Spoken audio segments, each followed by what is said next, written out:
Ever notice how great ideas rarely hit when you're laser focused on a problem? It's like they prefer popping up when our minds are wandering, maybe doing something totally unrelated. It's true. It makes you wonder about where our best thinking really comes from, doesn't it? Totally. And today we're diving deep into that very question. We're exploring how to unlock potential, what truly fuels motivation, and those unique talents we each have. We're drawing from a really insightful conversation Dr. Adam Grant had with Andrew Huberman. You can find it on YouTube. Dr. Grant is a leading voice in organizational psychology, so we're not talking theory here. He brings real-world observations and solid research to the table. Right.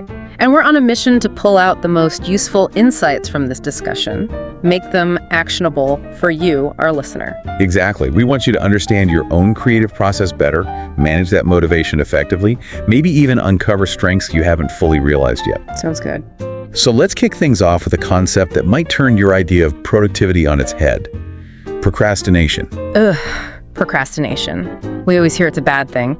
But Dr. Grant and his colleague, Ji Shen, discovered some surprising stuff. It turns out occasional procrastination might actually have an upside. Now that's something I want to hear more about. Well, Ji Shen, she was a really creative doctoral student. Notice her best ideas often came when she was procrastinating on other stuff. Interesting. At first, Dr. Grant was like, really? But being a good scientist, he decided to dig deeper. Makes sense. So what did they find? What's the link between putting things off and those aha moments? They did a study at a Korean company asking employees about their procrastination habits, then had their supervisors rate their creativity. Turns out, those who procrastinated sometimes were actually seen as more creative by their bosses compared to those who rarely delayed their work. Wow. So listener, maybe those times you're avoiding a task aren't totally wasted. Maybe your brain is cooking up something creative behind the scenes. That's the idea. But Dr. Grant makes a really important distinction. He says this isn't just delaying something even when you know it'll hurt you later. He uses the word delay when there's a benefit to postponing.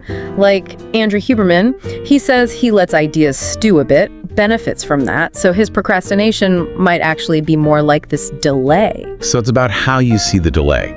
If it feels like gaining something by postponing, letting an idea develop, that's different from just avoiding a task out of fear or laziness, even if you know it'll create problems later. Exactly. And think about your own experiences, listener. How often have you found a solution or a fresh perspective on something when you were busy with something totally different? Oh, all the time. I'll be stuck on a writing problem, feel like I'm hitting a wall, then I'll go for a walk.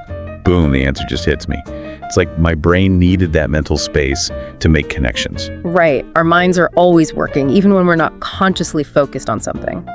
Which brings us to the next point.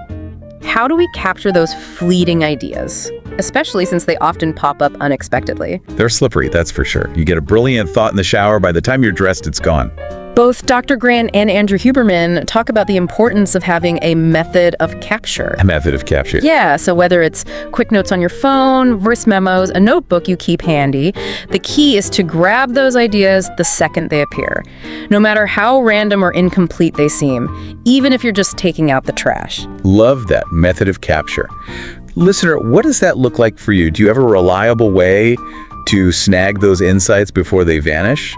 But then you've got all these captured ideas. How do you sift through them, decide which ones to pursue? That's where filtering comes in. Dr. Grant talked about his own method, especially when starting a new book. He writes a first chapter draft, then sends it to a diverse group, about 5 to 8 people he really trusts. What kind of diverse group? People from his own field, organizational psychology, but also folks from totally different backgrounds, just curious about the topic. This gives him well-rounded feedback. Makes sense. And he keeps it simple, asks them to score it 0 to 10. Funny thing is, he said, nobody ever gives a perfect 10. Interesting. So he uses that as a gauge. Scores around 7 or 8 mean he's on to something, needs to refine it. But if it's mostly lower scores, he knows he has to either rethink the whole idea or how he's presenting it. I see. A quick temperature check from different perspectives. But asking for feedback can be tough, right? You put your ideas out there, it can feel vulnerable. Oh, absolutely. Dr. Grant says a mistake is only asking 1 or 2 people. Then, if the feedback is harsh, you get defensive, avoid more input. But he says getting more feedback can actually make it less painful, more valuable. Really? More opinions make criticism easier to handle. How so? When more people give feedback, you see patterns. Some comments might be just one person's taste, idiosyncratic. But if 5 people say the same thing, that's not just personal preference, it's a quality issue that needs attention. It helps you filter out the noise, focus on what truly matters. That's really insightful, listener, especially if you're doing creative work or solving problems. It takes the sting out of criticism, makes it data for improvement. It's like what Stephen Pressfield talks about in The War of Art. Facing the resistance, getting your work out there for feedback, even if it's uncomfortable. Exactly. This whole process of generating ideas and then filtering them is so important for anyone creating, solving problems, even making decisions. How do you, listener, gather and evaluate your own ideas? It's worth thinking about. For sure. We've talked about sparking creativity, evaluating those initial ideas. Now let's talk motivation, something we all want more of. But Dr. Grant's research highlights a twist, especially when it comes to intrinsic motivation, that drive to do something just because you enjoy it. Yeah, we think of intrinsic motivation as a good thing, always. But Dr. Grant and Jishan found a potential downside, especially in certain situations. A downside to enjoying what you do, that doesn't sound right. Their study looked at how having really high intrinsic motivation for one task impacted performance on later tasks. Turns out, if you were super into that first task, really enjoyed it, it could actually make you worse at the next task, especially if it was boring. This is due to what psychologists call contrast effects. Like, if you have a rich, delicious dessert, a healthy snack afterward tastes bland, even if it's fine on its own. Right. The intense enjoyment from the first task sets a high bar, making the less enjoyable one seem even worse, messing with your focus and how well you do. So listener, being super into one part of your work might actually make it harder to then focus on something less exciting. What does Dr. Grant suggest we do about this? He actually changed his own work approach based on this research. He used to start with the most interesting, enjoyable tasks. Makes sense. But then the mundane stuff, like grading papers, felt awful. He'd always put it off. I get that. Sometimes saving the best for last backfires if the last is something you dread. Totally. So he switched it up. Now, he starts with a moderately interesting task, builds momentum without making the less exciting tasks feel so bad later. Plus, knowing there's a more engaging task coming up helps his overall motivation throughout the day. Listener, think about the order of your tasks. How does the enjoyment level of one affect your ability to tackle others? It's something to consider in your daily routine. Definitely. Now let's talk setbacks, something we all face. How do we navigate those tough experiences and keep going when things don't go as planned? Because nobody sails through life without hitting a few bumps, right? Right. Dr. Grant emphasizes segmenting away from negative experiences. He talks about 2 emotion regulation strategies that really work: distraction and reframing. Distraction, okay, shift your focus. Yeah. But what's reframing in this context? Reframing is changing your perspective on the negative event. Dr. Grant shares a story from his diving days. His coach, Eric Best, had this thing he'd do after a rough practice. Instead of focusing on the overall performance or mistakes, he'd ask, "Did you make yourself better today?" Even on a bad day, there was usually some small progress. That shift in focus, from the overall outcome to the tiny steps forward, that's got to be helpful for staying positive. It is. And then his coach would ask, "Did you make someone else better today?" Maybe by helping a teammate, offering encouragement, even sharing a laugh. The point was to find something positive, some contribution or growth, even in a negative situation. It's about expanding your definition of a good day. It's not just about achieving perfection, it's about growth and connection. Exactly. Dr. Grant emphasizes focusing on the slope of your progress, the direction you're heading, not just your absolute performance at any given time, continuous improvement, not instant flawlessness. And in today's world, we're constantly bombarded with information, including negative news and social comparisons. How do we create boundaries to protect ourselves from these negative experiences derailing us? That's so important. Dr. Grant talked about the impact of constant communication, how it can amplify negativity. He personally uses a to-don't list. Things like avoiding excessive social media scrolling, no phone after a certain time. Setting those boundaries with technology helps with focus, protects your mental energy, promotes well-being. To-don't list. Love it. Proactive way to manage distractions, protect your energy. Now let's talk about another area where our self-perception can be a bit off: blind spots. Yeah, and a really interesting one is the bias blind spot. We tend to see ourselves as more objective, less biased than others. Oh, I know that one. It's that I'm thinking rationally, but everyone else is swayed by their emotions feeling. Exactly. We think our judgments are logical while others are biased. And here's the kicker. Research suggests that being smarter might actually make you more susceptible to this bias blind spot. Wait, so being smart makes you think you're more unbiased. How does that work? The theory is people with high IQs often get praised for their logic. This leads to overconfidence in their objectivity and less awareness of their own blind spots. As Dr. Grant said, maybe this explains some of the irrational stuff we see happening around us. Food for thought, for sure. Yeah. So if we all have blind spots, how do we even start to identify them? Dr. Grant suggests a tool called the Reflected Best Self-Portrait Exercise, developed by Jane Dutton, Laura Morgan Roberts, and their colleagues. It helps you uncover strengths you might not even see in yourself. Okay, how does it work? You reach out to a bunch of people who know you well, maybe 10 to 20, and ask for specific feedback on your strengths. Concrete examples of when they've seen you at your best. A 360-degree view of your positive qualities from those around you. Precisely. The things that come naturally to us are effortless excellence. We often don't recognize them as strengths because they feel easy. And others see strengths in us we underestimate because we focus on our weaknesses. Their feedback acts like a mirror, showing us those hidden strengths, a more complete picture of ourselves. Powerful exercise to understand ourselves better. It shows the importance of seeking diverse perspectives, not just to improve, but to see our potential.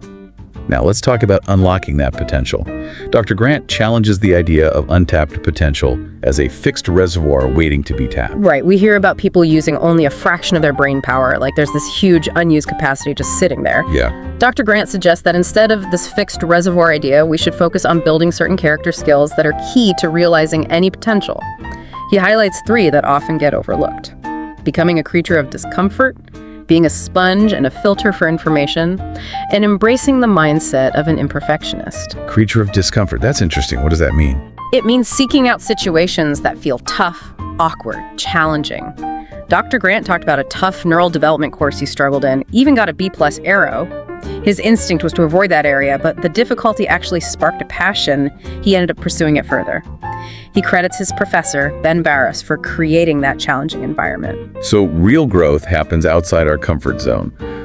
The tough stuff can lead to the most profound learning. Exactly. The second skill, being a sponge for information, constantly absorbing new things, but equally important, being a filter, deciding what's valuable and what's not. In today's information overload, that filtering is critical. It's so easy to get overwhelmed. Knowing how to sift through it all is crucial. And the third skill, being an imperfectionist. Seems odd, especially when we value perfection so much. It's not about settling for mediocrity. It's about knowing when to aim for excellence and when good enough is enough. Perfectionism can lead to paralysis. You never finish anything. Dr. Grant emphasizes shipping, getting things done, learning from the process instead of endless refining. He talks about this in his book, Originals, how nonconformists move the world. Like the minimum viable product idea in startups. Yeah. Get a working version out there for feedback. Iterate instead of waiting for perfection. Right. He also talks about the dangers of success. Early success can breed complacency, what he calls fat cat syndrome. You get comfy, stop pushing. It can also lead to competency traps. You stick to familiar methods because they worked before, even if the world has changed. Dr. Grant says he's allergic to the idea of best practices because labeling something as the best can make you stagnant, you miss new approaches. Like the pandemic made a lot of old collaboration best practices useless overnight. Great point about the ever-changing nature of what works. So listeners, stay adaptable. Don't cling too tightly to past successes. How do we actively avoid these pitfalls? Dr. Grant suggests having a failure budget, a mindset that embraces experimentation, sees failures as learning opportunities, not setbacks. He talks about starting his podcast, not knowing if it would work, as a way to keep learning, keep growing. This fits with the growth mindset idea Carol Dweck talks about in her book, Mindset, the New Psychology of Success. Our abilities aren't fixed, they can be developed. And Dr. Grant takes this growth mindset further, applying it not just to our skills, but to our work itself, right? Yes, he calls it a dual mindset or growth mindsets. Applying a growth mindset to your skills and how you see your job. Research shows that teaching people that both their skills and their job responsibilities can change actually boosts happiness at work without hurting performance. It's about seeing your job description as flexible, something you can shape to use your strengths, make work more engaging. That's empowering, listener. You can actively redesign your role to fit your evolving skills and interests. It's not just personal development, it's about the growth of your work environment, too. Exactly. Now, let's talk about the power of synthesis, something often undervalued. Dr. Grant emphasizes that not every contribution has to be a groundbreaking new idea. Sometimes connecting existing ideas, bringing together knowledge from different areas, can be just as impactful. Absolutely. He talks about the scholarship of integration, which recognizes the work involved in synthesizing information, making connections between different fields. He might not always come up with brand new ideas, but he's great at weaving together information into something coherent and understandable, like creating a quilt from different pieces of fabric. And his students encouraged him to share this skill, right? They did. They saw how he made complex research accessible, encouraged him to teach beyond the classroom. And it's interesting, well-written review articles, which mostly synthesize existing research, often get cited a lot, showing the impact of this integration. So, listener, even if you don't constantly generate revolutionary ideas, your ability to connect the dots, synthesize information, and make sense of things is incredibly valuable. It's about leveraging your strengths in how you process and share knowledge. Right. And speaking of understanding ourselves and others, Dr. Grant also talks about common blind spots that can hurt our relationships. Crucial area, because so often our biggest challenges aren't the tasks themselves, but how we interact with people. He introduces a framework from Phil Tetlock's work describing 3 mental modes that can influence us: the preacher, the prosecutor, and the politician. Okay, preacher, prosecutor, politician. What does each one mean? The preacher mode is about cherishing and promoting your own beliefs, often with a strong moral sense. Prosecutor mode is about being critical, finding flaws, wanting to prove others wrong. Politician mode is about winning people over, gaining approval, advancing your agenda. I can see those in myself sometimes and definitely in others. How do these create blind spots in relationships? They make us less open to other perspectives, quick to judge, more focused on our own goals than understanding each other. Dr. Grant warns about bringing that controlling, proficient mindset from work into relationships, where collaboration, empathy, and less judgment are key. Important reminder: what works in one area might not work in others, especially relationships. We need to adapt our approach. He also emphasizes thoughtful communication, especially online. He suggests a simple filter before posting. If this was the only thing someone saw from me, would I be proud? Would it show who I am, who I want to be? Profound question before hitting post. Makes you think about the impact of your words. And finally, let's talk about a feeling many of us have but might not have a name for: languishing. Languishing, that sense of stagnation, not burnout or depression, but just a lack of enthusiasm, motivation, feeling stuck. Dr. Grant acknowledges this and suggests it might even be evolutionary. Building on Randy Ness's work on how mild depression could have been adaptive by encouraging reflection, he says languishing might make us open to change.